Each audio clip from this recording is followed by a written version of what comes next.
Om Namo Bhagavate Vasudevaya. Om Namo Bhagavate Vasudevaya. Om Namo Bhagavate Vasudevaya.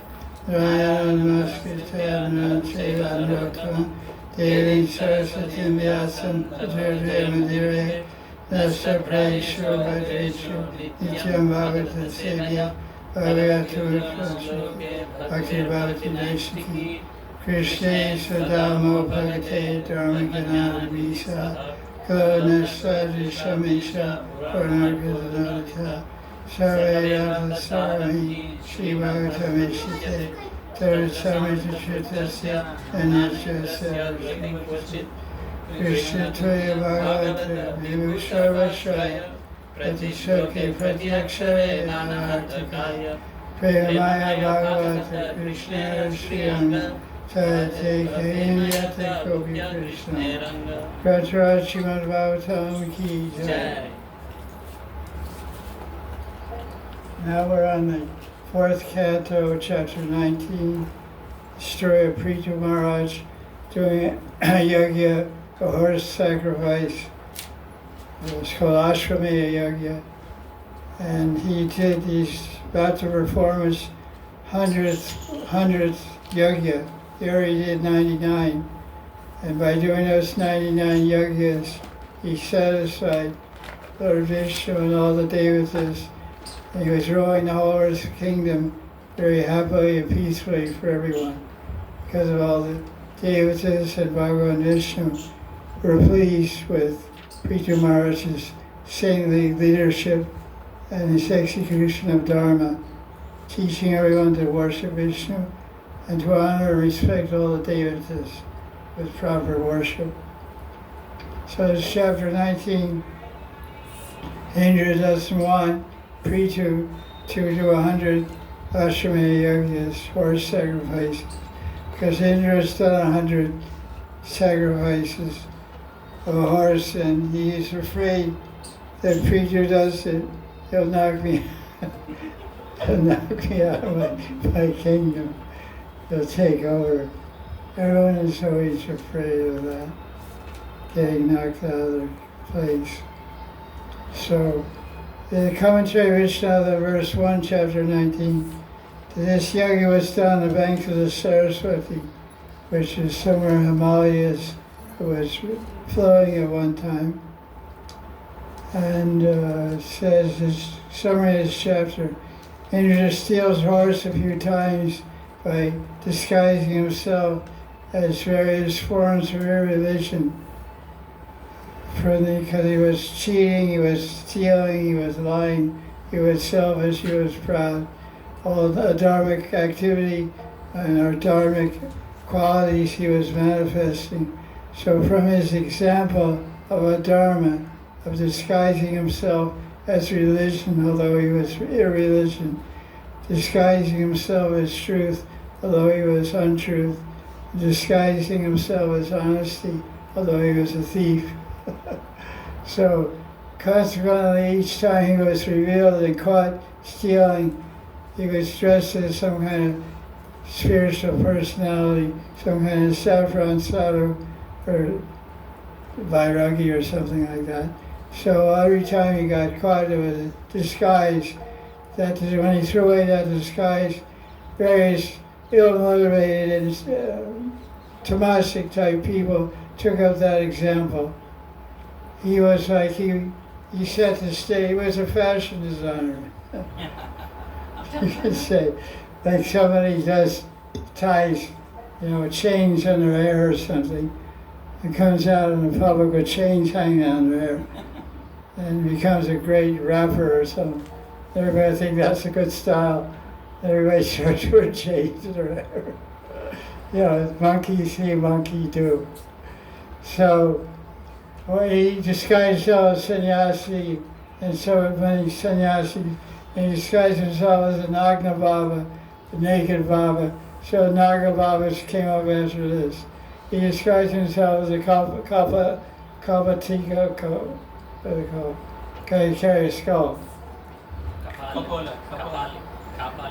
Kapalik or some Kapalik or some. This is a group of some kind of dharmic tantric people that carry skulls around on sticks. So that's sort of Indra was one of his disguises to fake out Prithu. He stole the horse disguised as a Vairagi with a stick with a skull on the end of it. Cool fashion design. So he introduced this whole line of dharmic fashions. Indra's a dharmic fashion line. Interesting way to look at it. That point's brought out in the Bhagavatam. So he couldn't get the idea that anyone should excel him. He was quite envious, and it was amazing. He's so high up there, he can't get much higher than Indra. He's the king of the whole universe, and he's still subject to Kamation, Krodation, Rajaguna. He's still subject to lust, anger, greed, envy, pride. So it doesn't leave. So from the lowest planet in the world up to the highest planets in the mature world, you're going to find different degrees of lust, anger, envy, pride, all these things. You have to cross over all covering the universe, get to Vaikuntha, to find the reality of peace, love, and happiness, which is spiritual reality. So Prabhupada has a commentary here on this. So these kind of adharmic sadhus like Nagna Babas and all these. They're all mentioned here in the commentary. Yes, yes, like Jainism, Buddhism also mentioned. Yeah, that's also. So they repeat. They are part of repeated birth and death like that only, or they go to liberation. They don't go to liberation. They don't get that moksha. Is what we can understand? Well, the thing is, a lot of these groups that have sprung up are very popular in Kali Yuga, because Kali Yuga is predominated by Tamagun. See, this is like millions of years ago, so these fashions didn't catch on too quick. They need the right connotation patra to fructify and flourish. At the time, there was Indra was a fashion designer of a dharmic fashion and styles, but didn't get a big following. But in Kali Yuga, everybody reads about these things. Oh yeah, I'll take that one. That's a cool one. You walk around with skulls, chains, and agoris, and all kinds of different things that come up. So it appeals to the swabhava of the Kali Yuga people, this type of wild stuff. You see people are into wild stuff, punk rock and heavy metal, they call it, all kinds of piercing your nose, bones, and they're carrying rats in your pocketbook. I remember in 1975, I was selling books on the street. The lady said, I gave her a key to, and she said, you want it? The lady said, yeah. She opened her pocketbook and a rat jumped out of her pocketbook and started crawling around. I said, oh, is that your son? She thought I was be scared or something. I don't know. What's that? I said, is this your kid? And she said, no, it's my friend.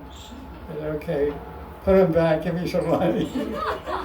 I don't want to rat about some money. So she thought that was cool. So this is the idea that different kind of crazy things are very popular in Kali Yuga. So that's, you can see what's going on. So that's Prabhupada's commentary in this second verse. You can see.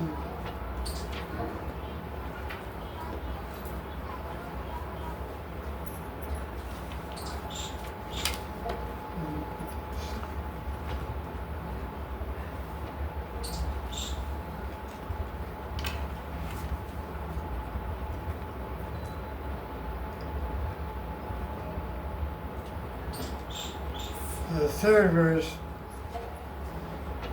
Second verse, thinking that Prithu would excel him, Indra couldn't tolerate the sacrifice. And the third verse says, you read the Sanskrit. Yes. Yatra yajñapati sakshat bhagavan haririshvaraha anbabhuyata sarvatma sarvalokaguru prabhu. So, in that yajna, Yogeshwara Vishnu, who is the guru for the whole universe, personally appeared. Sarva Loka Guru Prabhu. It says here that Prithu is Sakshat Bhagavan. So my question is, Prithu a Jiva or a Bhagavat Tattva? Jivata. What's the answer? Maybe Satyavesha. I asked a question. Jivata. Is he Jiva Tattva or Bhagavat Tattva? What's the answer? Jivata. Jiva Tattva. What is his speciality? Shaktyavisha. Shakti Avatar. So he's like Vishnu, but not exactly. He has the power, influence, and prabhav of Vishnu. But he's a Jiva like us, a category. Tatastha Jiva. Prabhupada's commentary, he gets off on this word Sakshat. Sakshatrite Nasamasa Shastra. All the Shastras proclaim that the Guru is like Krishna, is like power of God. So Prabhupada says Sakshat in this verse number 3 is very significant. He is a Shakti Vaishavatar of Vishnu. He has special power from Vishnu. People often say that about Srila Prabhupada from ISKCON. He is a Shakti Vaishavatar of Nityananda. Nityananda Vaish. He had the power of Nityananda, the compassion for the fallen Jagai Maharaj of the world, and the power to distribute Bhakti, Krishna Bhakti, to anyone, anywhere, any continent of the world. Prabhupada went to and distributed Krishna Bhakti. Pretty phenomenal exhibition of the power of God acting through a person, a human being.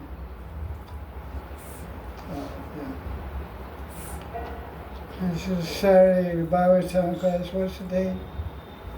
14th. June 14, 2025, 4th Canto, Chapter 19. So Prabhupada says in the commentary on verse 3 of Chapter 19, Vishnu Tattva is Bhagavan, Jiva Tattva is part and parcel of God. But one is specially empowered, one is called Shakti Avatar. Notice Hari Ishvara, as the verse says in 9.2, Bhagavan Hari Ishvara. He is an Ishvara because he can do whatever he likes. He is the supreme controller. The supreme Ishvara Purushottam is Krishna alone. But he exhibits his power as Ishvara, or as supreme controller, through his devotee.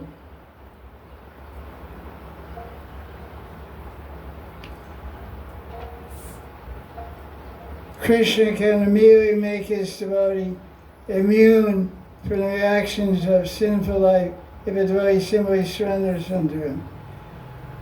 He is described here in this verse in the third line, Sarvatma, which means that Krishna is in everyone's heart as a Paramatma, supreme teacher. If we are lucky, we can take lessons from Krishna and Gita. Our lives will immediately become successful. No one can give better instructions to human society than Krishna. That means God, so can't argue that. So,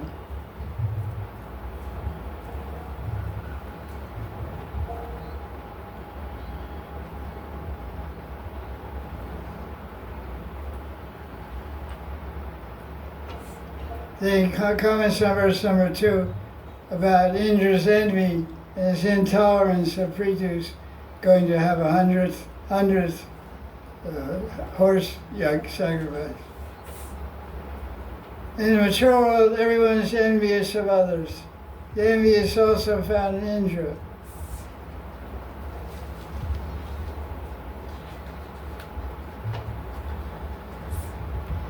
Indra couldn't tolerate them. He decided to break up the yajna. He was envious. He thought they would take over his throne as the king of heaven. No one in the material world can tolerate another's advancement. Everyone in the material world is envious. The Bhagavatam in the beginning says that it's for those who are free from envy. In other words, so can somebody ask me a question, Sunday satsang. If you have to be free from envy, then nobody will ever read the Bhagavatam. So what does the Bhagavatam, verse number 2, chapter 1 mean when it says Parama Niratsarana Satam? This Bhagavatam is for non-envious people. It means the one that's not accepts, one that may be envious of fellow human beings, but accepts the reality of the personality of God and wants to learn about it. That it doesn't have that much envy. If you have that much envy, you say there's no personality of God, it's Shunyavad or it's Mayavad. It's illusion or it's just nothing. Illusion is something. But the Buddhists say there's nothing. We say immerse into the illusion. The Mayavadi say. They say immerse into nothing. But Mayavad means you become Maya, you become illusion, which is equivalent to light or Brahman. So it says, in Krishna consciousness, if someone is advancing in bhakti, another devotee is happy to see that. Such non-envy is typical in Vaikuntha. However, when one is envious of the competitor, that is material. The devatas in the material world are not free from envy. That's a tough job, tough thing to get free from. Okay, let's read verse 7.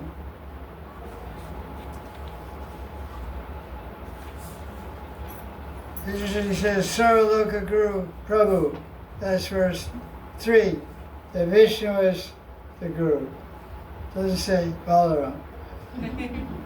Or Nityananda Adi Guru, Nityananda Adi Guru Balaram. It says, Sarvaloka Guru Prabhu. Vishnu Prabhu is the original Guru of the whole universe. Then it's interesting in verse 5 and 6. It says these are all very interesting part of this verse we find is this phrase in verse 5. Verse 5 says, what does this phrase mean? Parshada Pravara Hare. Verse 5. Pravara, Parshad Pravara Hare. What does that mean? Parsha means associates. Brother, Pravara means lineage. chief Chief or as- prominent. Prominent chief. Hare means God. Krishna. So it says the demons are chief associates. Right? Dhanava. All are there. Yes, Now, I know a lot of good guys and sattvic guys who are in this list, and passionate guys, but also tamasic guys. Siddhas and Yanas, Vaikuntha-vasis are in this list. Shivananda and Nanda are spiritual bodies, they're Vaikuntha. They're Siddhas. Kapila, Naramuni, Dattatreya, yogis, Kumaras, they're all part of the entourage of Vishnu. So, you good people have hitmen.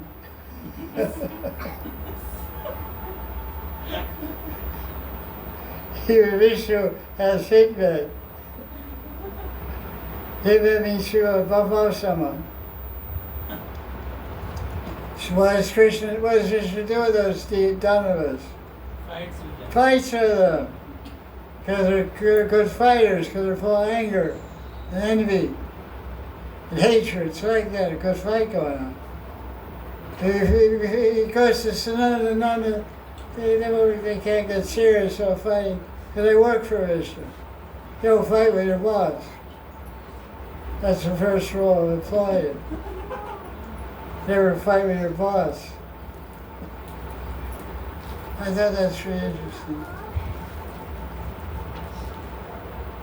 So the earth was very happy with Prithu and gave him everything he wanted.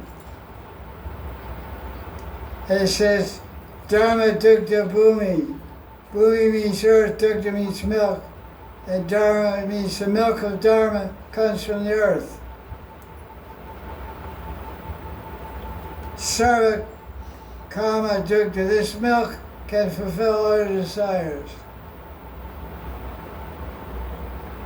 Okay.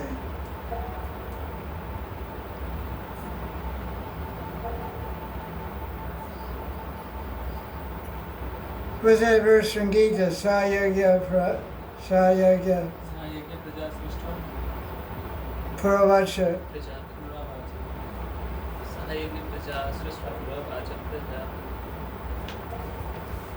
Anena अनेन प्रसविष्यत्वं येन वस्तुष्टकामते Kamaduk.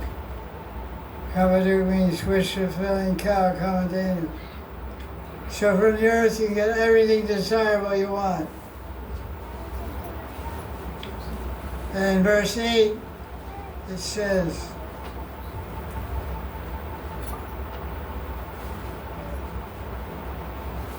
well, how does it describe milk? Verse 8. Kshira. क्षीर गति क्षीर No. Goras. Gorasa. Goras. Goras is milk. Grains, anna, yogurt, shira is yogurt. Sara rasa nadi. Nadi means river. Ras means taste. All taste, all rasas come from the rivers. The rivers flow with rasas. That sounds very tasty.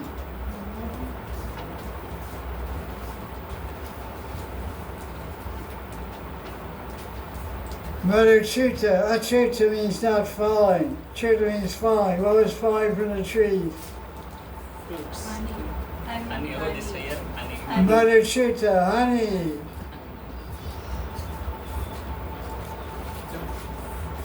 Good deal.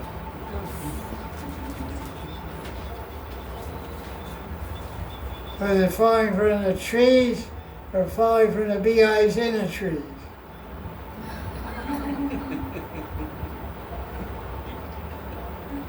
What's the question? Trees. Madhumala Both. Have to have the beehives in the tree, otherwise it will fall.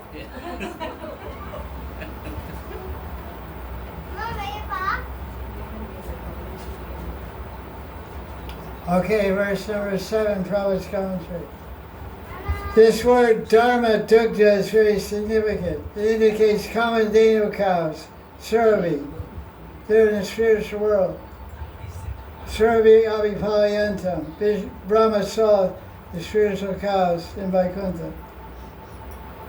One can get unlimited milk from a Surabhi cow, which you make ghee from, when ghee you do yajna.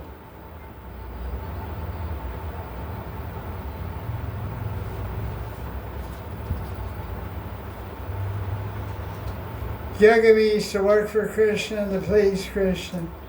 And the best way to please Krishna in the age of Kali is Nam Sankirtan. sacrifice. It's so easy to do. So nice also.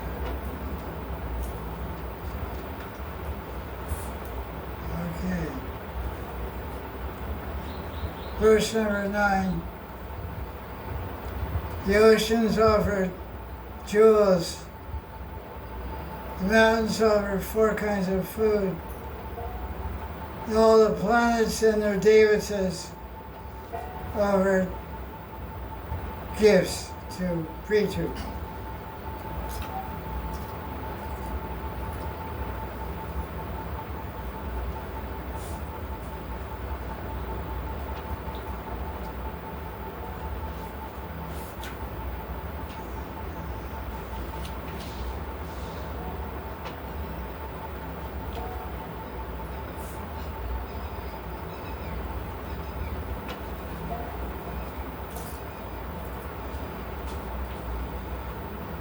amazing how Krishna set up the whole planet Earth.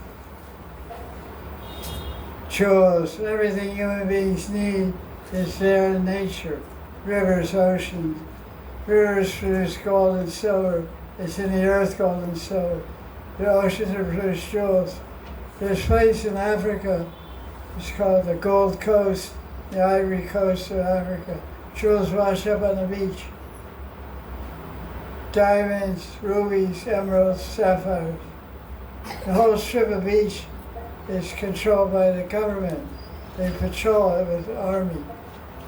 They collect those jewels and it goes to the state treasury. They sell them. Rubies, emeralds, sapphires. Certain nakshatras, certain star constellations, the moon is there. It hits the ocean and the jewels are produced in the ocean. Everyone knows oysters produce pearls. But this is just the ocean water itself. They just wash up.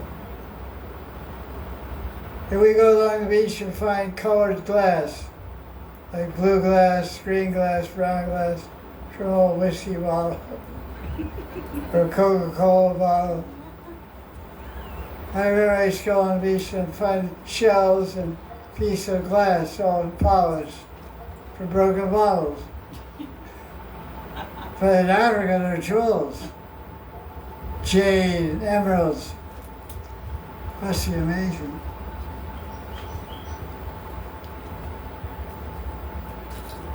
Krishna did a good job of creating the Earth planet.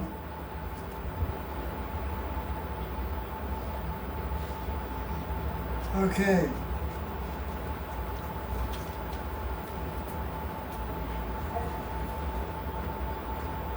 So Prita was about to offer his 100th horse to Vishnu, and Indra came and stole the horse. And actually told the son of Prita to stop that thief Indra and kill him.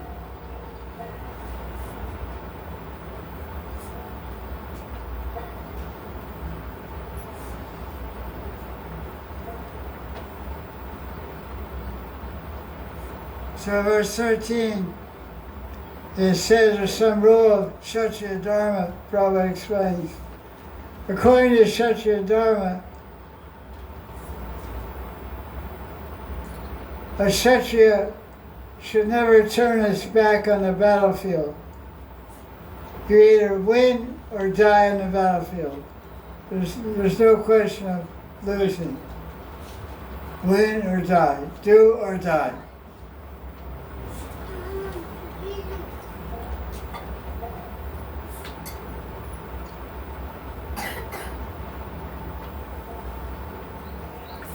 So King Indra was the king of heaven. He became degraded for stealing a horse. so cheap. He ran away without observing Kshatriya principles, and the son of Prita challenged him by saying, Tishta, Tishta. See that verse number 13? Last line. Last second line. Tishta, Tishta means stop, stop.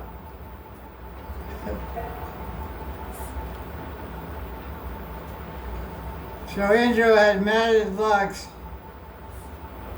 Jatila,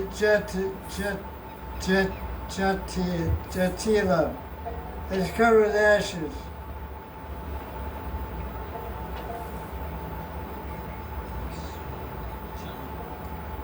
So the son of Prita thought he was a Shaivite, so he didn't kill him.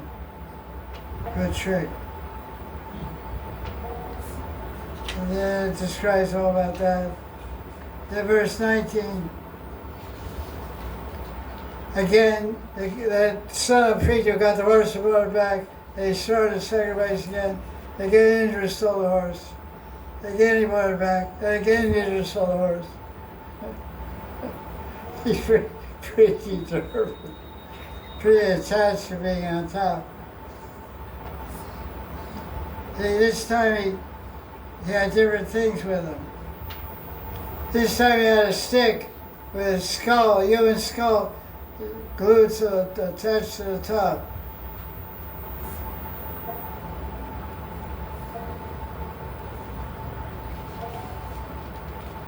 These are all Pashandis, Pashandas. The verse 24, 25.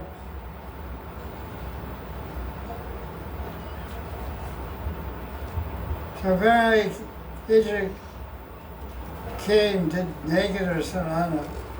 But this Nagna Baba, Nagna Rakta Patadishu, wearing red cloth or going naked, came out of this spoof of Israel. Vishnu talks about Digaversa means the Digambara sadhus of the chains. Chains have a initiation called Digambara. In some of the Rasa Shastra, it describes that Krishna gave Radharani chain diksha.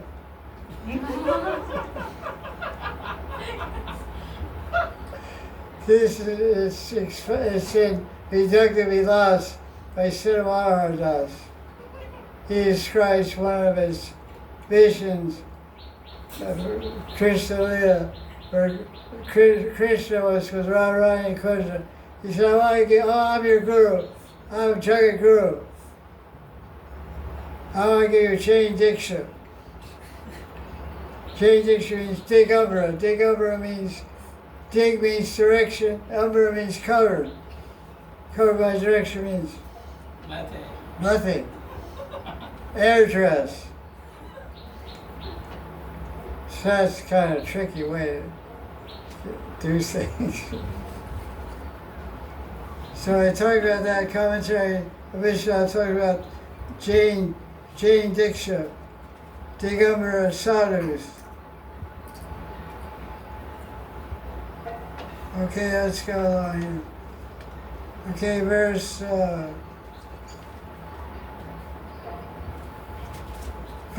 29.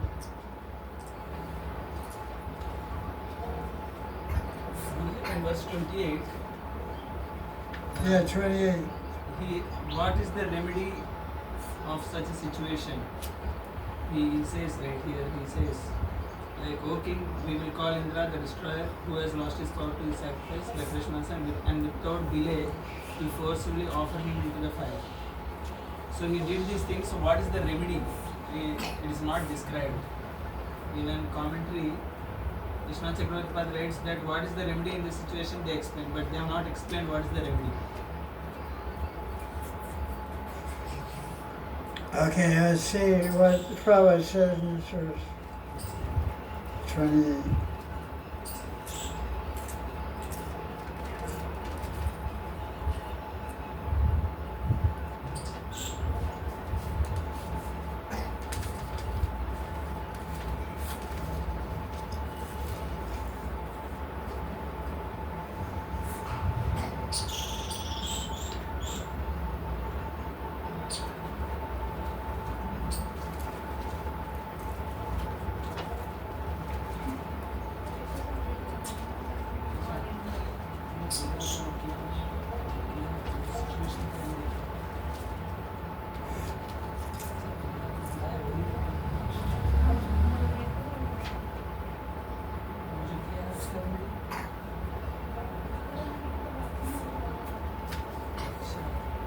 So in this series of verses, the priest, the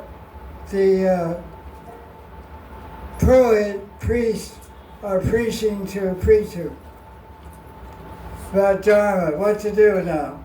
Indra keeps trying to disrupt the sacrifice and stop your sankalpa, frustrate your sankalpa to perform 100 yajnas. So then they say to Prithu, we will invite Indra, who's trying to destroy your goal to perform 100 horse sacrifices. By French monsters, we will forcibly offer Indra into the fire. That is the remedy. This is the remedy. I'm not trying to say that yet. Just follow the verse. They're going to throw him in the fire. Because he's not letting do 100 sacrifices, so he burned up Indra, then he could do 100 sacrifices. So Vishnu asked the question, what to do? Because Preetu is asking this question. Vishnu is asking the question on behalf of Preetu. Preetu is asking the priest, what are we going to do now? He shall burn up Indra.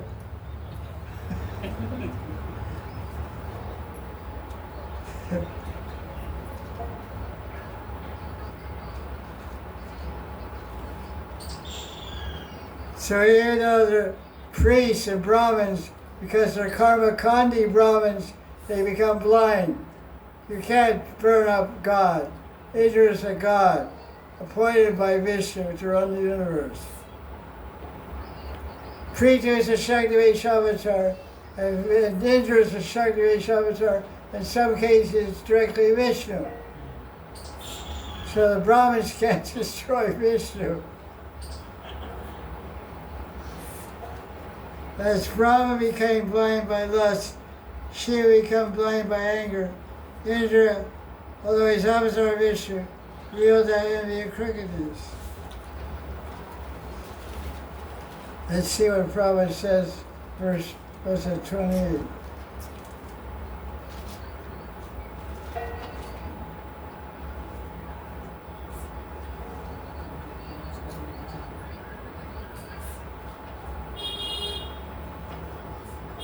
Dear King, the priest said, Preetu, Indra's powers are already reduced because he tried to stop your yajna. We shall call him by special Vedic mantras which we never chanted before. And these mantras, by the power, he will come here and we'll throw him into the fire. Because he's your enemy. That's a good thing to do. You don't like somebody, just burn them up. Okay, then Prabhupada's commentary. By chanting Vedic mantras properly, one can perform wonderful things.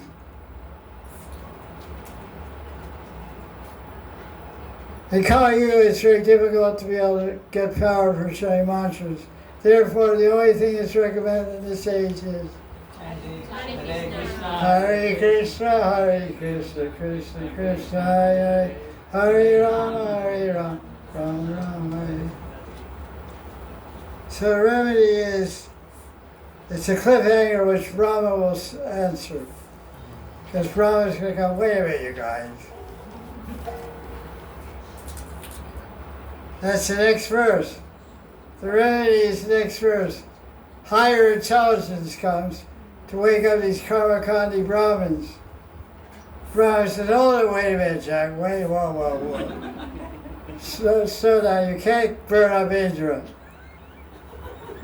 If you burn up Indra, the whole earth planet will burn up. Why?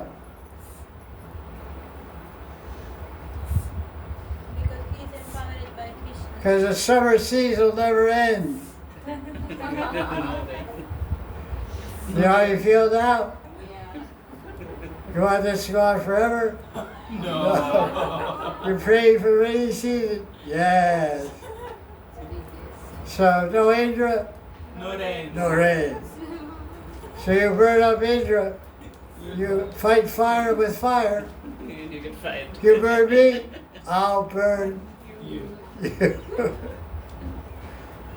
So Brahma enlightened everybody. Slow down, Jack. Don't be so puffed up by your extra mantra chant.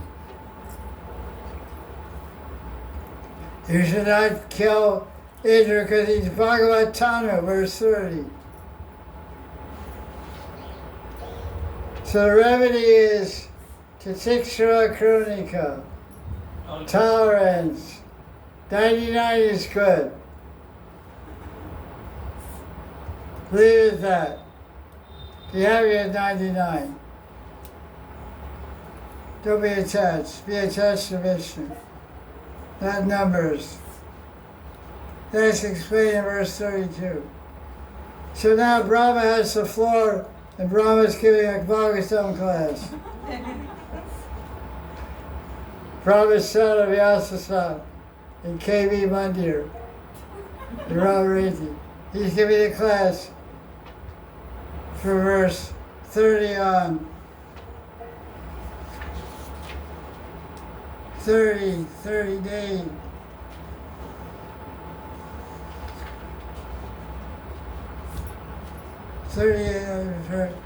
8 or 9 verses, Brahma takes charge of all seeing, against higher intelligence and higher guidance.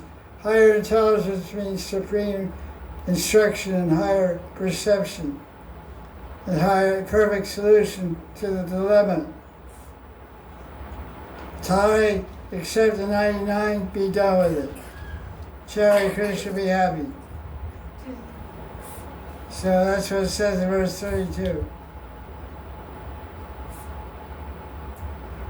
He'll be known as preacher, the 99er. He'll be famous as the 99 guy. So let's see, Prabhupada's commentary on verse 32.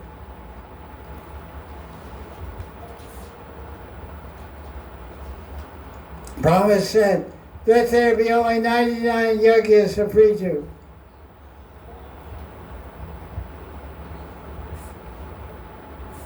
Brahma went on to say, since Preacher knew about the mukti, it doesn't matter about yajnas, because yajnas are just for material advantage, material benefit.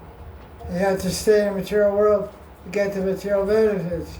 So Brahma said, what point does it make? You already did 99 yajnas, you got 99 million times of benefit. You're already going to get liberated this life, leave this whole Maya Jagat, go to the spiritual world, go to Vaikuntha. So what are you worried about 100, another 100? That's just false ego. Give it up. You're a devotee. Give up your false ego. Don't be attached to being attached to having 100. So that sometimes we have to have our intelligence preached to us. But our mind and senses get us in confusion and difficulty. So higher intelligence through Shastra, through sadhana, or through advanced devotee has to enter into our life to give us some common sense and to enlighten us about the reality of the truth. So, Brahma came all the way down from Satyaloka to chill out Prithu, to pacify Prithu.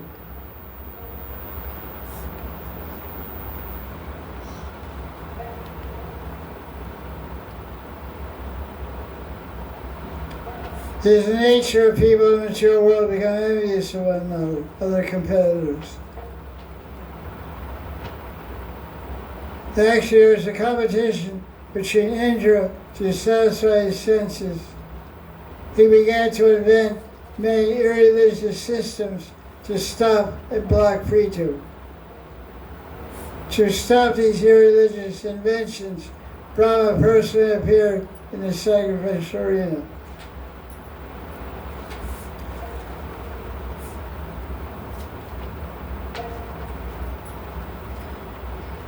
Brahma understood that Prithu was a great devotee of Vishnu. It was not necessary to do Vedic rituals. It is all part of karma kanda. The karmas had to be worked out. So the remedy of the situation is the Indra wasn't burned up. Brahma pacified Prithu and established him intolerant. He became tolerant and accepted 99 because he was assured and guaranteed he was getting liberation to Vishnu Loka. There was no need to do 100. He understood the logical reason of the philosophy and preaching of Brahma. He accepted it, he tolerated it, and carried on with his ruling. So that was an interesting conclusion. Now let's see. Verse 33. Brahma said, good fortune to you and Indra, give up your anger. Indra is also a form of the Lord. You're a form of the Lord, Indra is a form of the Lord. You're both Bhagavan, so don't fight. Bhagavan, right hand doesn't fight the left hand.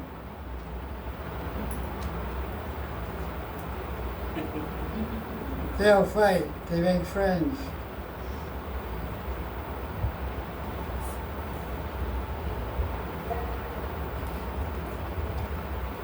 Bishop's commentary 33.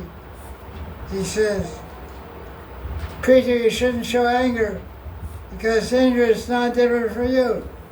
You're both Vishnu avatars.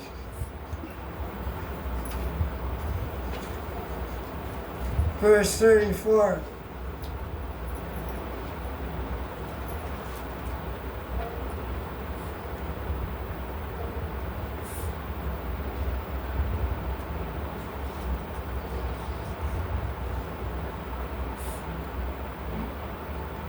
Prabhupada's translation of verse 34. Who's speaking here? Brahma speaking. O King Preacher, don't be agitated.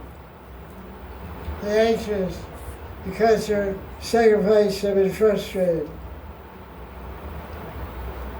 We should always remember if something happens by providence or higher arrangement, we should not be very sorry. The more we try to rectify such reversals, the more we enter the darkest region of materialistic thought. Sometimes saintly persons have to meet with reversals in life. Such incidents should be taken as arrangement of God. Although there may be cause to be unhappy, one should avoid counteracting such reversals. For the more we become implicated in trying to rectify reversals, the more we enter into the darkest regions of material anxiety. Krishna advised us in this connection. We should tolerate things instead of becoming agitated. That's his commentary. Verse 34. Okay.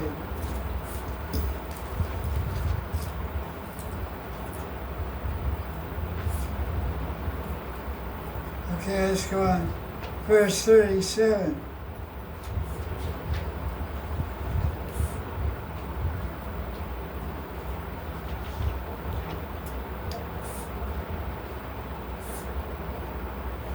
Brahma is telling Preacher he should spread Dharma, but if he continues dealing with Indra, he's going to be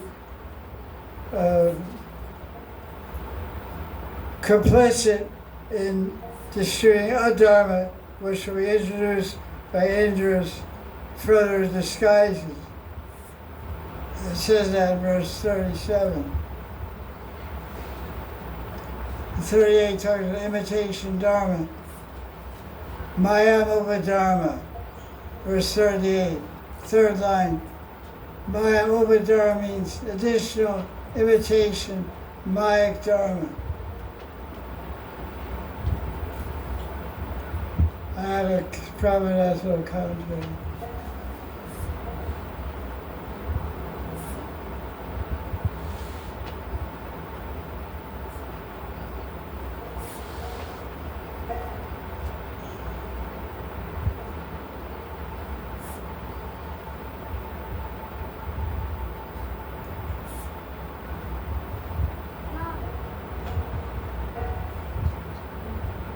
He just talks about Shakti Avatar.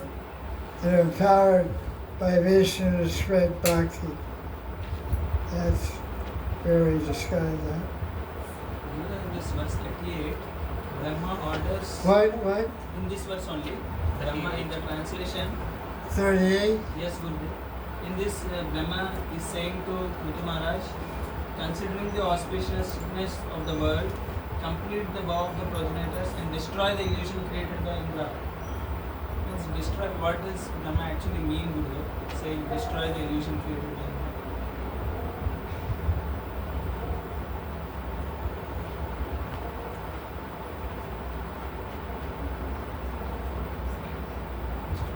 I guess destroy those the religious groups. That's what he created. In future. He created. The illusion created by Indra was a dharma. Yes. So preachers should destroy a dharma. Let's see what Prabhupada said. 37, 38.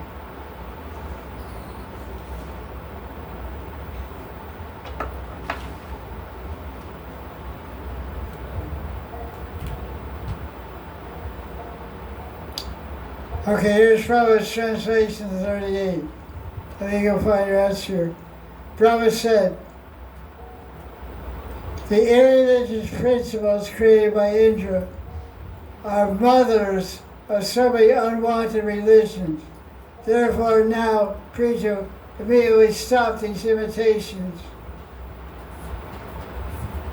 We destroy these adharmas. Prabhupada's commentary. Brahma addresses Prithu as a Prajapati in this verse. First line, Baba Prajapati. Prajapati means progenitor, means the creator of people. Just to remind him of his great responsibility in maintaining peace and prosperity. The duty of a king is to see that people follow Dharma. Brahma especially requested Prithu to conquer the pseudo-religious principles and put a stop to pseudo-religious systems produced by unscrupulous persons. I think it's pretty clear. With seeing in that, whoever follows them, take care of them. Destroy Knock them out. Shut, king means Kshatriya. The word Kshatriya means to cut. Shut means instead means to cut. You have to cut off people's heads sometimes. Chop.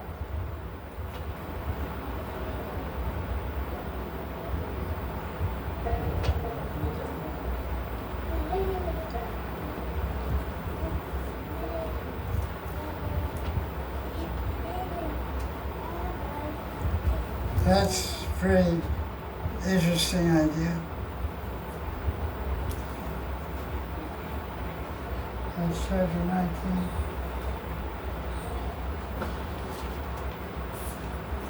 Let's look at last verse 42.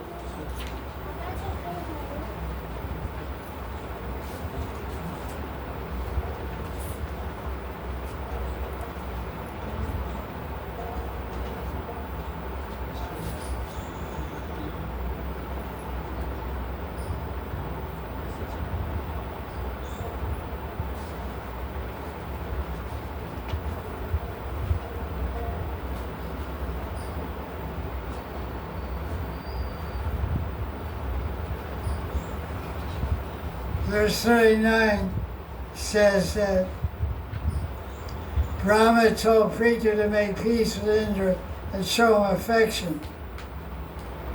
But he didn't tell Indra to show affection to Prithu. Yes. Because Indra's not much of a bhakta. If you're not much of a bhakta, you don't have much affection. So he said, Prithu, he said that because Prithu had more bhakti, and Brahma knew that, he told him, show no love to Indra. Brahma told Prithu, show some affection, forgive Indra and show some affection. That's pretty nice. Now verse 42, the Brahmins are reminding the king about what he has to do. He has to give him some money. Dakshina, Pujanadan, Mana. What are the two things that Brahmins like? Food and money. No, based on the Bhagavatam. It's a universal principle also. Whatever is offered to Krishna. Look at the book. It's a universal principle everywhere, especially Worshipping, for worshipping Brahmins. and donations. Money and respect. Like a lot of times if you buy a kilo of sweets, you hand a kilo of sweets to Brahmin. What is he going to say? Where's seduction? And the most thing the Brahmins want is respect. By saying, Pujarji, Panditji, the guy's a total fool. You can't quote one verse of Bhagavad Gita or Bhagavatam. But he's born a Brahmin, so he should be respected. So you say, Panditji. And they have a joke among Brahmins. Some Brahmins are Chaturvedi, some are Trivedi, some are Trivedi. So what does that mean? Chaturvedi means 4 Vedas. Rig Veda, Yajurveda, Atharvaveda, and Samaveda. But the joke is when you say you're a Chaturvedi Brahmin, that means you forgot 4 Vedas. You're a Trivedi Brahmin, you forgot 3. Trivedi, you forgot. This is a common thing in India. They joke themselves. So it says, Pujita Dan Manavyam. They want you worship them by money and respect. That's how you worship Brahma. Not articulating so money. They always say when you meet Brahma, where's the money? Give me a donation. There's one guy, Don Gatti, every time he used to go around prick my used out there. He comes to me and go. He moves his fingers like this. Give me money. Very funny guy. So I worship with showy respect. Manavyam. What does that remind you of?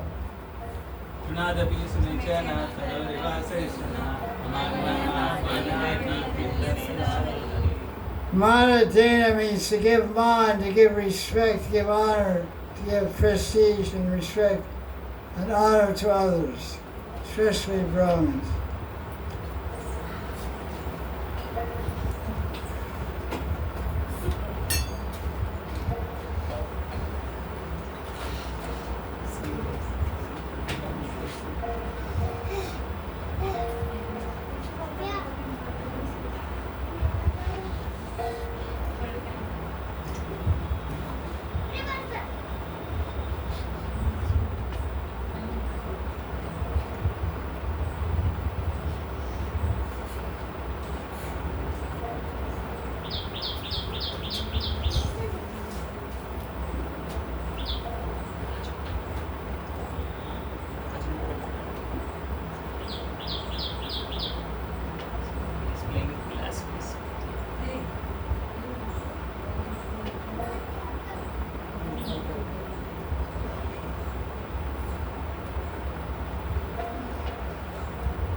Chapter 20, Vishnu teaches Prithu.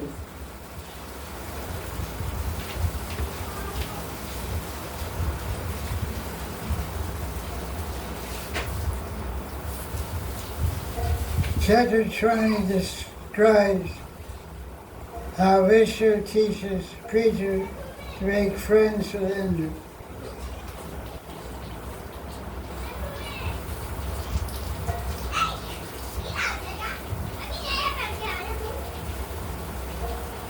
So Vishnu and Indra make friends and peace, and Vishnu gives some teachings and then leaves.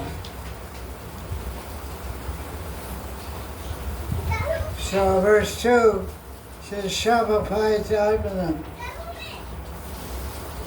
Vishnu says you should forgive Indra because he's asking forgiveness from you.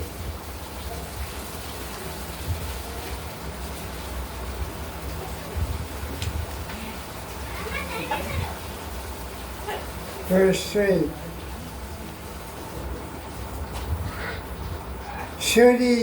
Shuddhi sarva loke naradeva narottama nabi triyanti bhutevya yari natma kalevaram. Vishnu says, O King Prithu, you're a very intelligent devotee, Shuddhiya. You're the best narottam of human beings. Do not harm other living entities. Because they know those bodies are not the soul. Okay, let's see. Probably has a commentary on this also.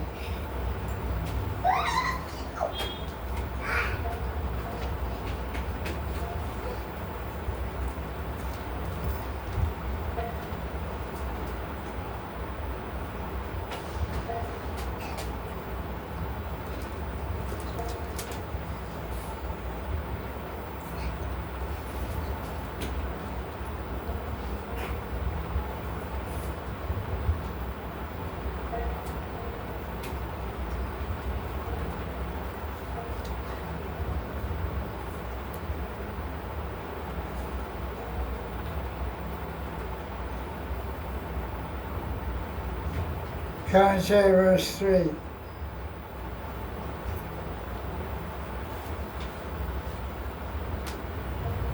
In daily life we find that when a bad person commits murder, they are excused by a high court judge. The idea is that living entity is always pure because the Atma is part and parcel of Bhagavan. When one falls into Maya, under the influence of Maya, one is a victim of Rajagatavan and Sadhana.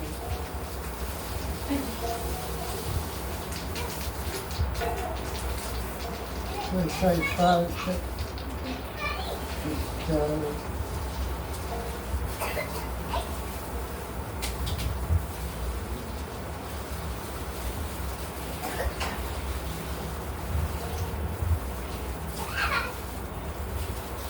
The comments on this word here, Vishnu calls, in this verse 3, he addresses Prithu as Shuddhiya Salara. What does Shuddhiya mean? Good intelligence. Yeah, Dhi means buddhi. Buddhi means intelligence. So Shuddhi means good intelligence. So he's saying you're very advanced spiritually. You're good intelligence. So he says Shuddhi means devotee, who is both devoted and highly intelligent, should not take action against the soul or the body. If there is any discrepancy, one forgives. It's said that forgiveness is the quality of those who are advancing in spiritual knowledge. That's the interesting meaning of the word Shuddhi. Externally, in Sanskrit, it means good intelligence. But the best use of intelligence is to be devoted to Bhagavan, to be a devotee. And a devotee is always forgiving and tolerant of the discrepancies that are presented by the body and mind. Very interesting explanation. So,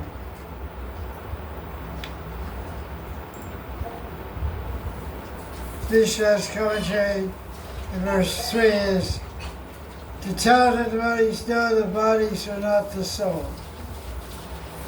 That's an important thing to know.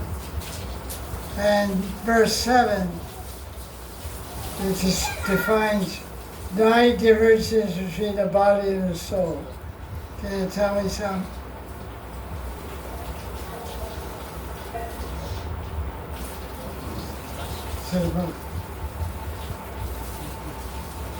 Verse 7, 9 differences between the soul and the body. Swayam Jyoti, Nirguna. One is Shuddha, Shuddha, pure. Pure. Swayam Jyoti, self-revealing. Nirgun, beyond the gunas. Gunashraya, shelter of the gunas. Sarvaga, Sarvagata. Love is all pervading. Avrita, na avrita. Avrita means covered. Na avrita means not covered. Not covered by matter. Shakshi, Shakshi Gopal, the witness.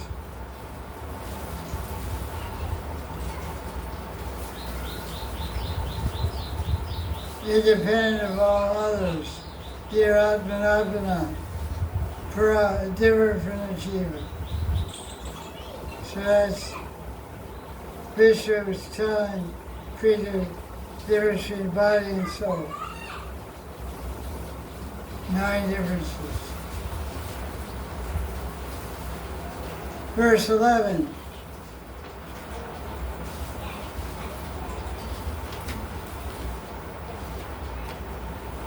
The Jivatma is the superintendent of the mind and senses.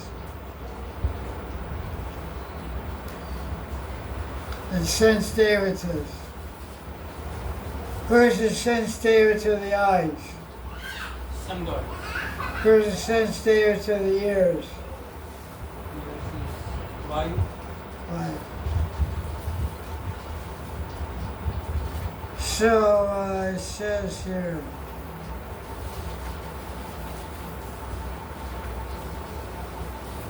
and probably I saw a nice commentary. I saw it, so I see it.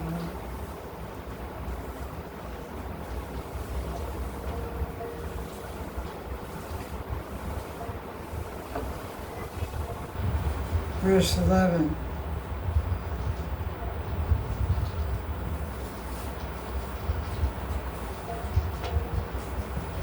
Anyone who knows that the material body, sense organs, the working senses and mind are supervised by the Atma is eligible to be liberated. This verse describes, very nice commentary, Prabhupada.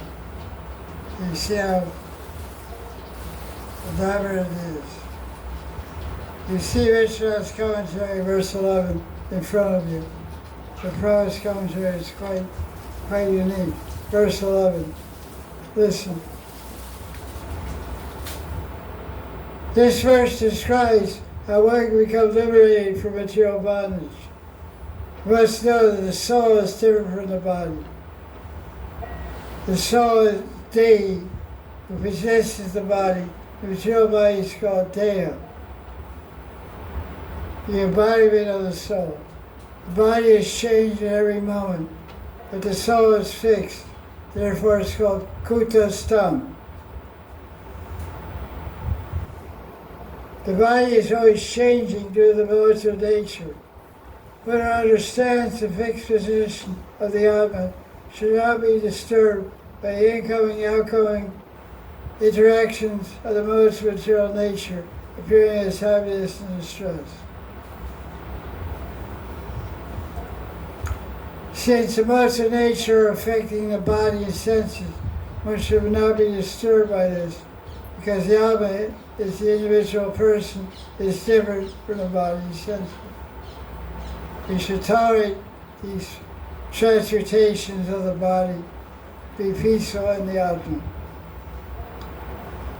Nice comment. Easier said than done, but that's the ideal to strive for.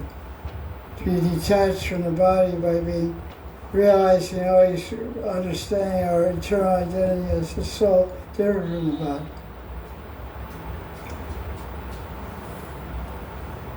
The practical process to attain this stage of indifference to the body is to practice bhakti. When one is absorbed in a particular thought, one doesn't hear or see anything.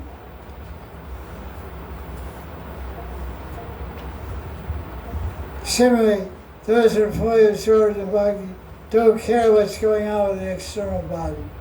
That is called samadhi. Who is actually in samadhi is a first-class yogi. It's a good weather to be in samadhi.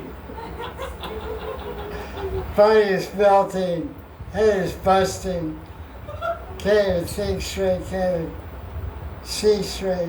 It's very uncomfortable, very distracting, very disturbing, very agitating, very unsettling. But it's not me. It's not the Atma. So everyone's got a good time to show how much samadhi there is. Or turn on your AC or whatever. Jump in some cold water. Verse 12 says the cause of samsara is only identification with the mind, the soul body.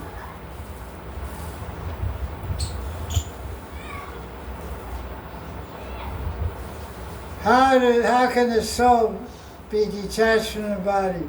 By being indifferent. No problem. By identifying with the mind, the jiva undergoes samsara.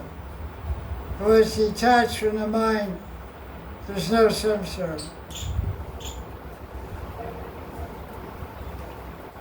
Let's see what Prabhupada comes with. This is verse, what number is that? 12. Okay.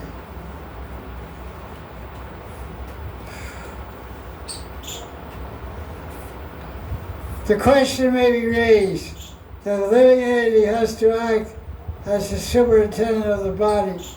Then how can one be indifferent to the body? Good question. The answer is given here. The activities of the body are different from the soul. Okay.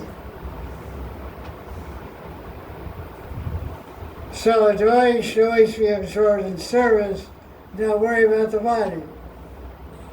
Easier said than done. But that's the ideal idea. This position of neutrality can be possible only for a devotee. In this verse it says in the last line of verse 12, Vada Sarita. What does that mean? What's the Nitya Vada Jiva? Vada means bound. Eternally bound. So what does Vada Sarita mean? Friend of the bond. Friend. Bound in friendship. So who is that?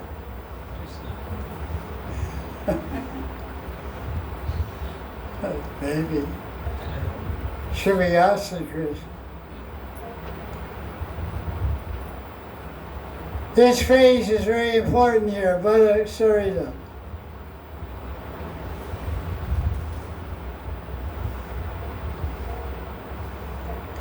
The devotee is always transcendental because the devotee is always intimately bound to Krishna.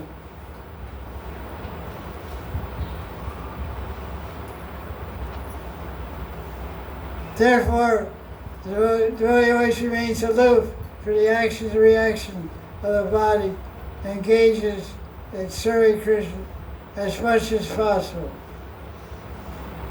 Okay, try your best. There's a good challenge for that right now. Okay, let's look at verse 13.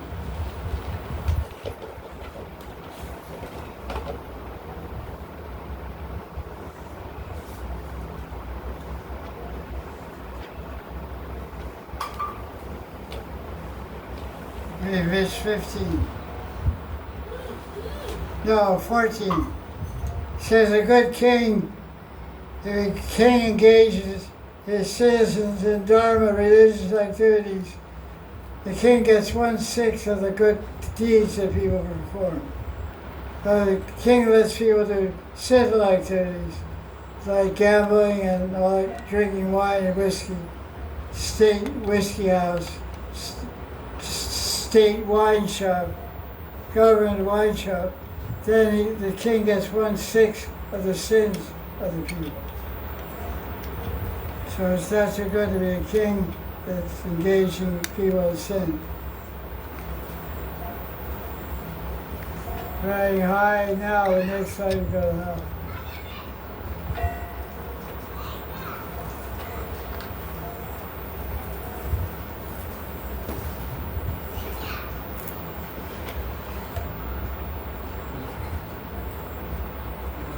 Krishna's commentary. He says,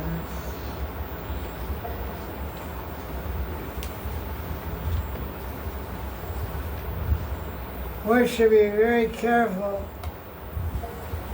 one should very much, one should not care very much. But he says, Krishna's commentary, he says,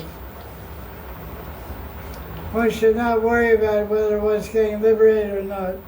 One should simply engage in Krishna's service.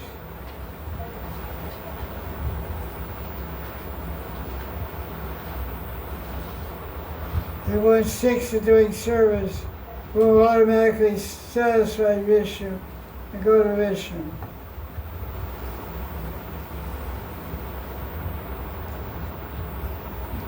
This phrase, Bhata Sarita, in the previous verse, bound in friendship, one can remain in intimate connection with Krishna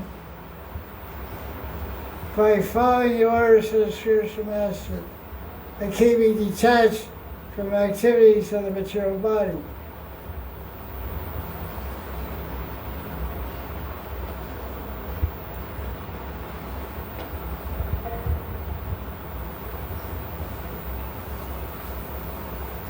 Wow. Is anyone even here? Yes, Gurudev. It's so hard. Can't even think. I don't know what's going on. Look at verse 14.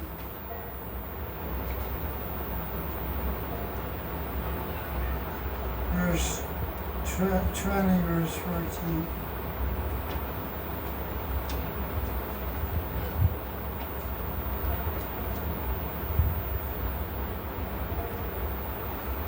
I read that one.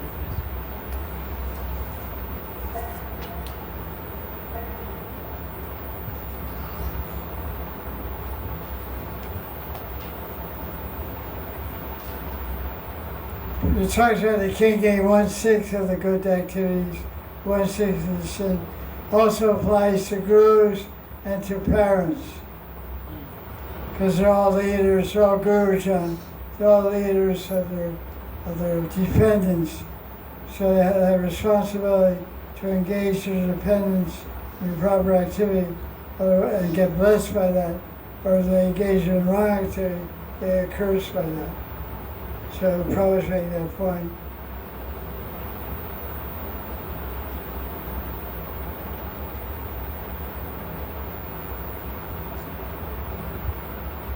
Verse 15.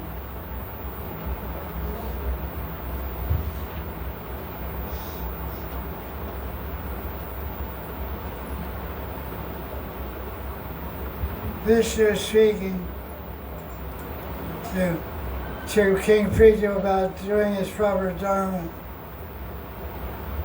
by tradition handed down.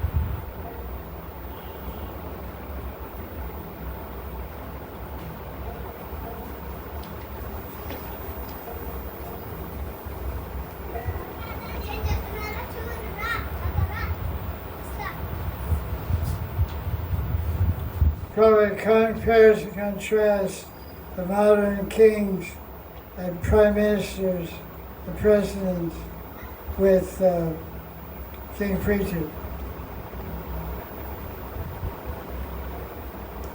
He said, when kings were advised by great sages and saints, there was no mistakes in ruling the country. Everything went perfectly. The citizens were religious, and the king only taxed sufficiently to serve the people.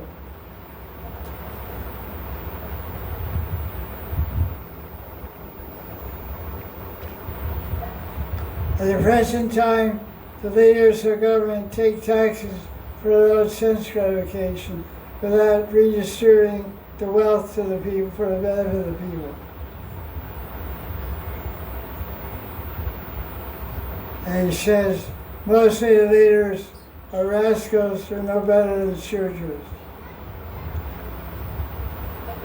The combination of fools and rascals cannot bring about peace or prosperity in the world. So he said, the leaders should be guided by wise sages. Then the people can be happy under such enlightened leadership and dark religious government. That would be amazing to see.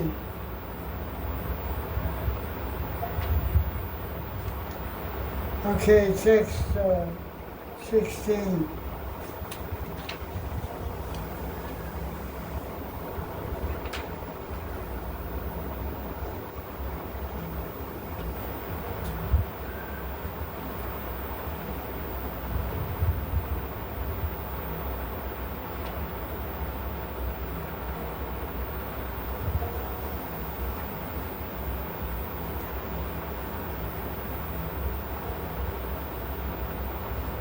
Vishnu asked Prithu, he wants a blessing, benediction.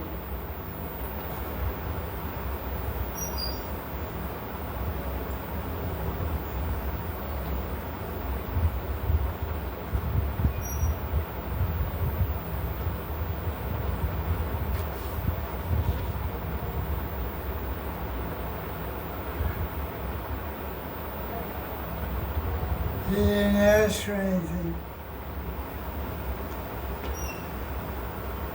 Krishna was very pleased with Prithu's good character and behavior. He offered him a blessing. Krishna was pleased by elevated character and behavior. One cannot have these unless one's a pure devotee of Krishna. Anyone who has developed bhakti for Krishna manifests spiritual qualities of a spirit soul.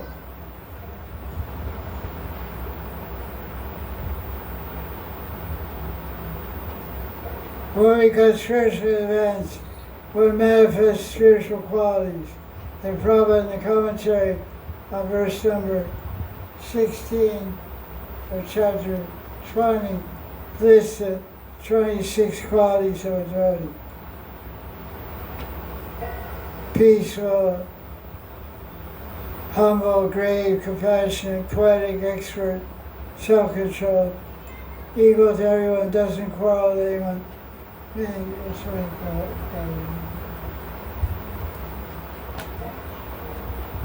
You got a BBC book, you can see the qualities. Chapter 24, Canto, verse 16, has the 26 qualities of the devotee. Now verse 20.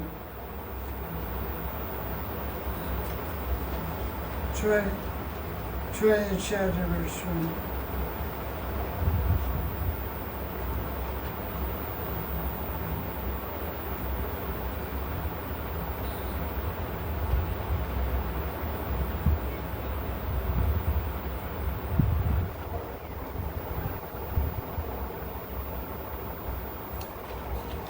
Vishnu was about to go, but because of emotion and feeling friendship for his devotees, he didn't immediately leave. Nice emotional exchange. Prabhupada said, the word in this verse, Sarit Satam, see at verse 20, last two words, Sarit Satam. Satam means saints, devotees. The Sri means very heartily, very, very loving. Krishna is always inclined towards devotee, and always seeking of the well-being and happiness of his devotee.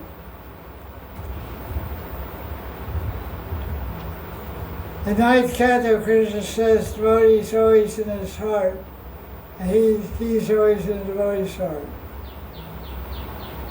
What's that verse? Sadhuryatam, Sadhunam Hridayam. Sadhuryatam. Madanatyana Jananti, Ayushetyo Manamati. Yeah. The special inclination of Krishna is natural for his pure devotees. That verse is nice. Those who are constantly engaged in service of Krishna, in love and affection, are directly in contact with Krishna in their heart. The Lord is always sitting in everyone's heart. He's not very far away from devotees. He's always in the heart. So he has to realize Krishna's presence. And if he does, one can directly take instruction from Krishna in the heart.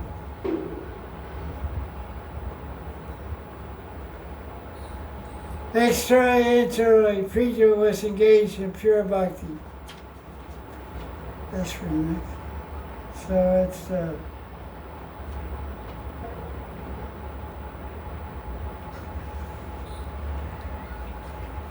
verse 21, 22.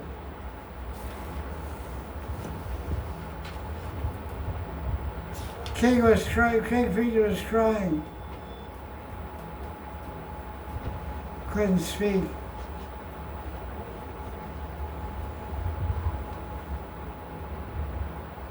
It's a very nice scene. Verse 22.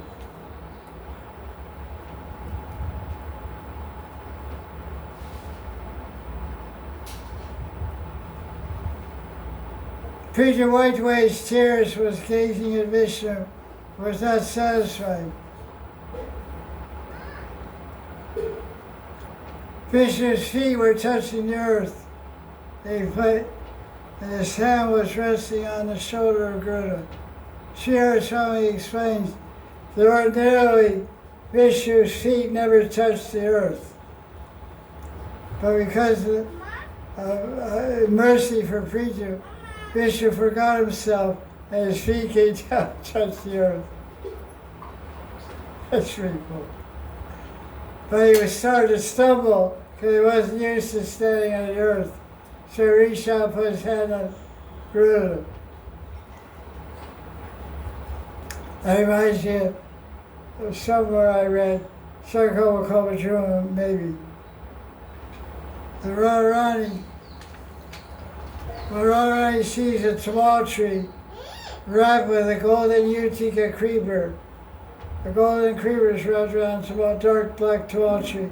Radharani looks at that and starts to faint because she remembers Krishna, her embracing Krishna. The golden utica creeper is Radharani, the black tamal tree is Krishna. And she sees that, that becomes a Bebop Udipon to stimulate her Krishna Madhurati, and she starts to faint. At that moment, the Manjari catches Radharani, keep her from fainting. It's a very nice state to meditate on. Catching Radharani before she faints on the ground. So, here it's also exchange of love. Vishnu is overwhelmed with love for Prithu, and he wants to be on touch the same earth as the beloved devotees walking on, Prithu, and rolling over. And when Vishnu comes down from the sky and touches the earth, he becomes tipsy, becomes like intoxicated. He starts to fall. He reaches out and holds down the Garuda.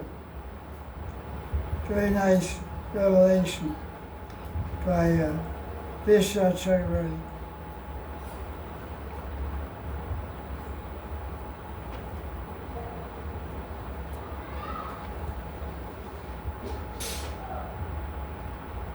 Prabhupada says the same idea.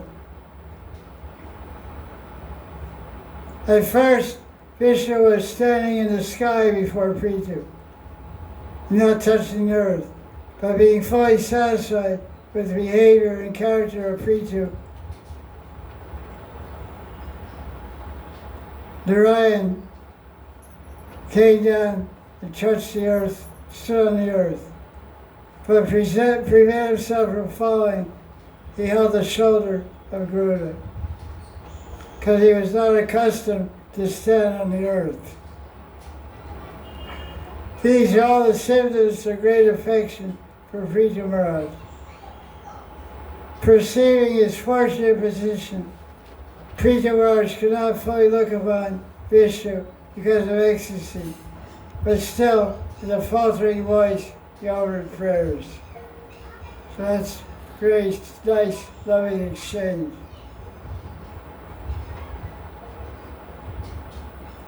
His prayers are verse 24. He said, I don't want anything.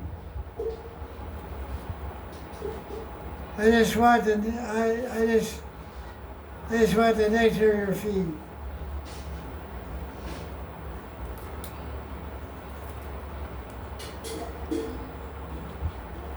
Give me millions of years to hear Harikatha.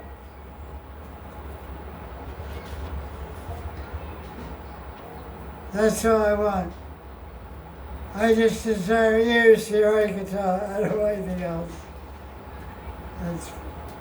He's pretty fired up there. Verse 25. What time is it?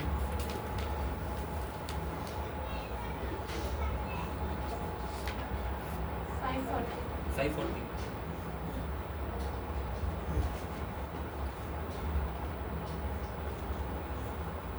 Verse 25. Here it comes.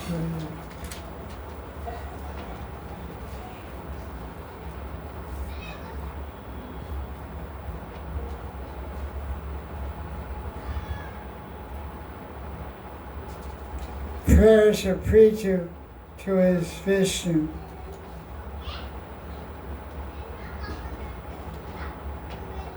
It's a very nice point. He says, when the transcendental vibration from the mouths of great devotees carries the aroma of the saffron dust of your feet, lotus feet, a forgetful living entity gradually remembers one's eternal relationship with you. Prabhupada's commentary. It's interesting. There's something's mixed in the vibration of Harikatha from the mouth of a devotee. It says in Sanskrit in verse 25, Siddhakana. Hear a song, Con Boy. What does that mean? Every party. Con, it means Con means particle of dust, the atom of dust. Every particle of dust of Vrindavan is shining. Shiradharana, Shiradharana, Shiradharana, Shiradharana. So this verse in 25 says, Siddhakana, Padambucha. That means part, Sutta means what? Nectar. You ever heard of the book Rara Sutta? Ocean. Nidhi means ocean. Nectar. Next. Sutta means nectar. Shirara Sutta. Nectar Ras, ocean of nectar Ras. That's Sutta, not Shud. Shud. Silent A. S-H-U-D-D-A. Shud means pure. Sudha means nectar. Sudha. Shud. There. So, what verse is this? 25.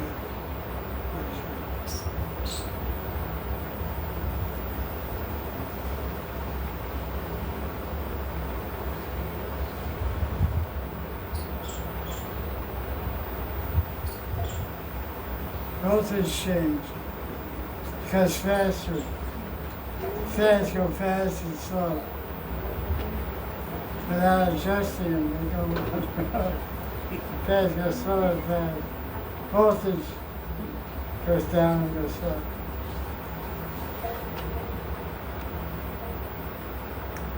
So we're looking at verse 20, 25.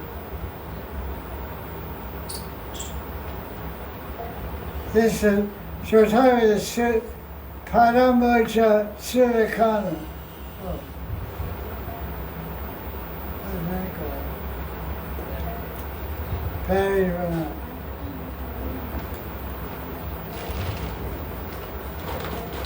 What time is it? 5:47.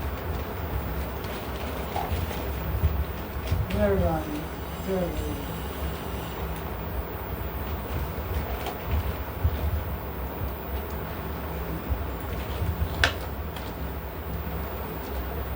So it's a nice explanation. The pure devotee always engages in Krishna seva, taking shelter of Krishna's feet. Therefore, a devotee has direct connection with the saffron mercy particles strewn over the lotus feet of Krishna. It's really far out. Shuddhakana, particles of saffron, mercy particles. I really like this verse. 4, chapter 20, verse 25. Paramboja Shuddhakana Anila.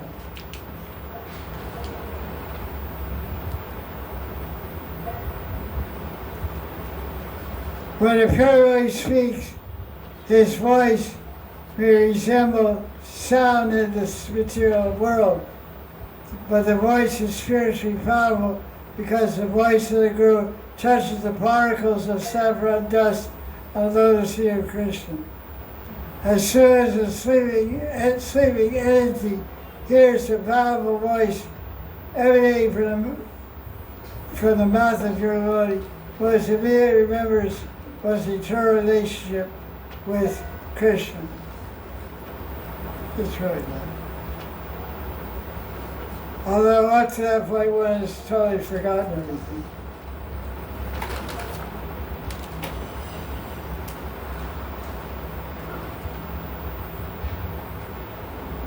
So now let's look at verse 27.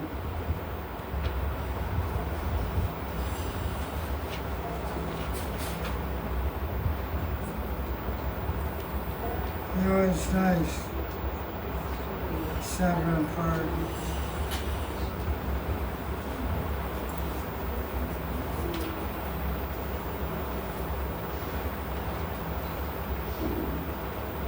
So basically, verse 27, Preacher Maharaj is replying to Vishnu. Vishnu is asking, I want to give you benedictions. And Preacher says, the only benediction I want is to serve you, nothing more I want.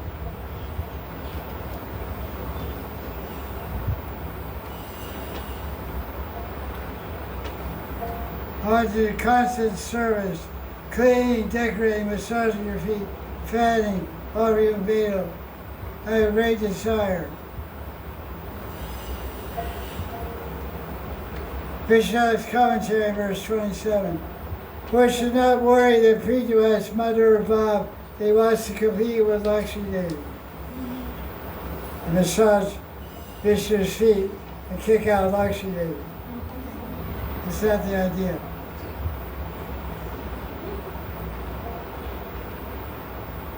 He just wants to help Lakshmi do some of her seva.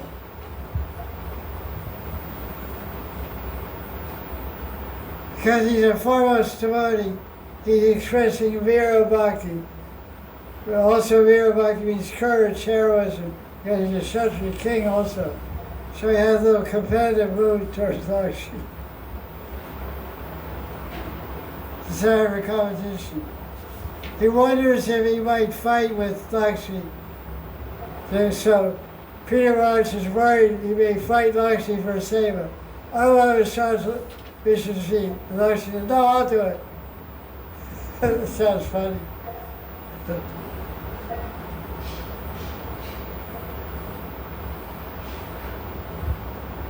But there won't be any conflict. Verse 28, he says, Lakshmi may become angry that I want to do her service, but being affectionate to me, she'll say, okay, you can do it.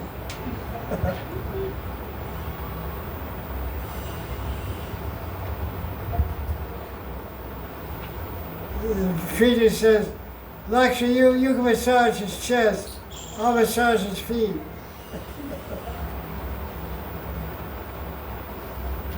And then Vishnu says, but you're a newcomer. Lakshmi is experienced. How you know how to massage? Why you compare yourself with her? Just like you took my side in the quarrel with Indra, you should also favor me in this competition with Lakshmi. I was fighting with Indra over horse sacrifice. Now I'm going to fight with Lakshmi over serving you. So you came to my aid to fight Indra, so come to my aid to fight Lakshmi. It's really funny commentary, Vishnu.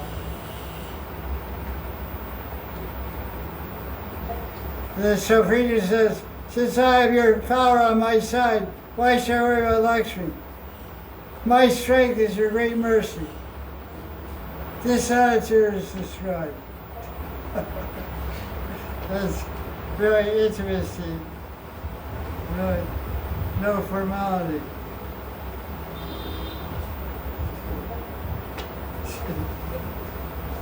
That's verse 28, huh?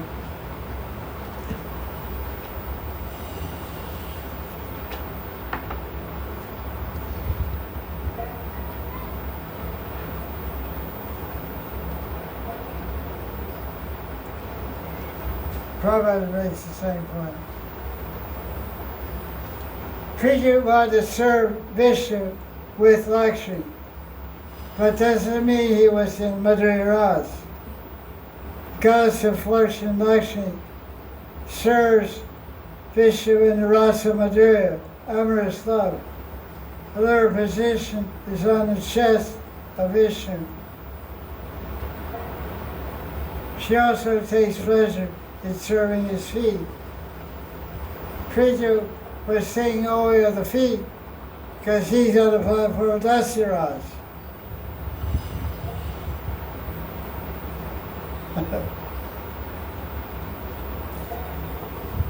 Krishna was singing of Lakshmi as Jagat Mata, the mother of the universe. Consequently, there was no question of competing with her on the platform of Dasiras.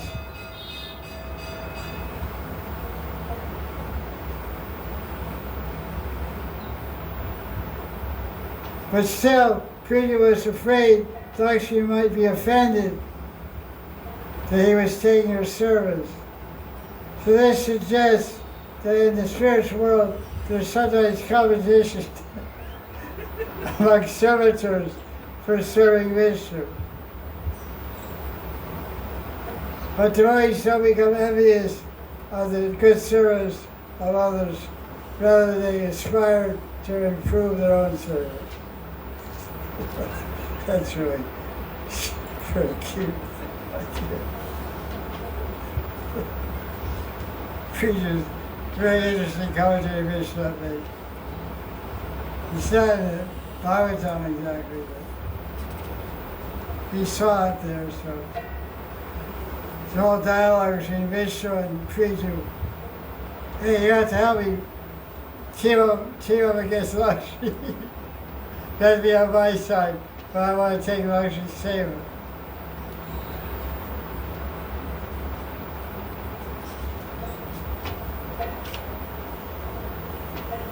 Okay.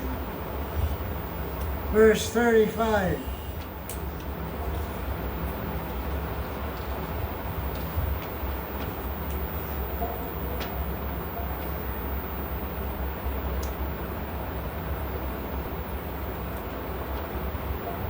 Everybody went back to my Canto. Let's see. Prabhupada's nice commentary on this verse also. I marked this one.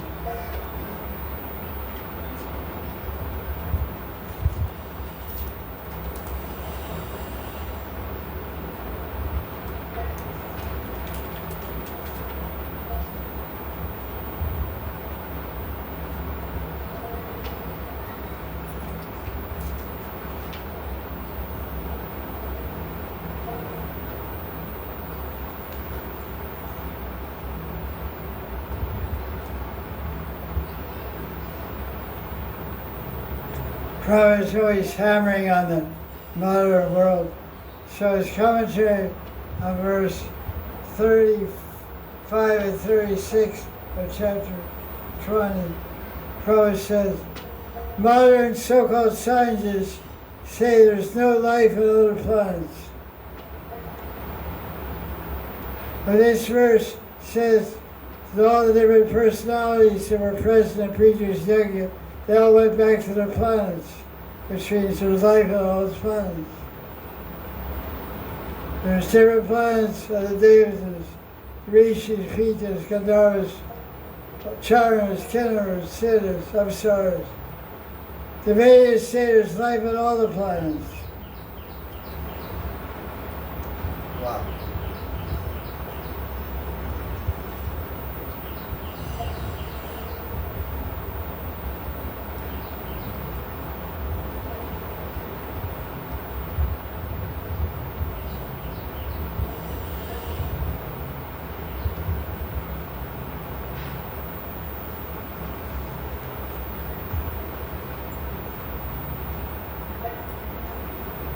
The inhabitants of all those different planets engaged in the loving service of Krishna in different rasas.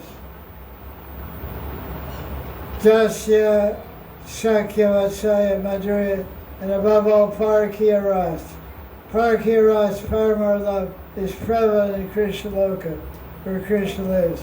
This is an important point, because many Vaishnavas, there's many debates on the internet among different Vaishnava groups like Vallabhacharya Sampradaya and Bhava and different people. They say Parakya Ras is only in the material world, not in the spiritual world.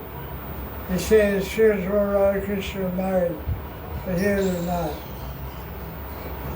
And so, but the Gaudiya conception is in the Prakat Leela and Aprakat Leela, the manifest pastimes on earth, the unmanifest pastimes in Vrindavan. Both places, Krishna's not married to Radharani. It's Parakya. So Prabhupada makes that point. He said, Parakya Ras, Paramar love is present in Krishna Loka. This planet is also called the Loka Vrindavan. Krishna expands himself in millions and trillions of forms. In one form he appears on the material planet in a particular place known as Vrindavan Dham, where Krishna displays his original pastimes of Loka Vrindavan in the spiritual sky in order to attract conditioned souls to the spiritual world. Now, in verse number 38, 38. You see that? This is the end of chapter 20.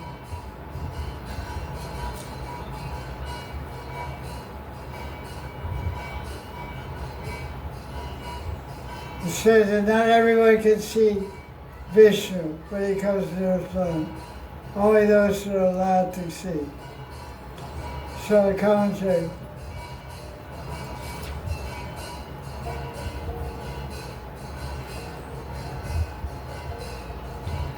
Basically it says that Vishnu or Krishna is manifest when the eyes are full of love.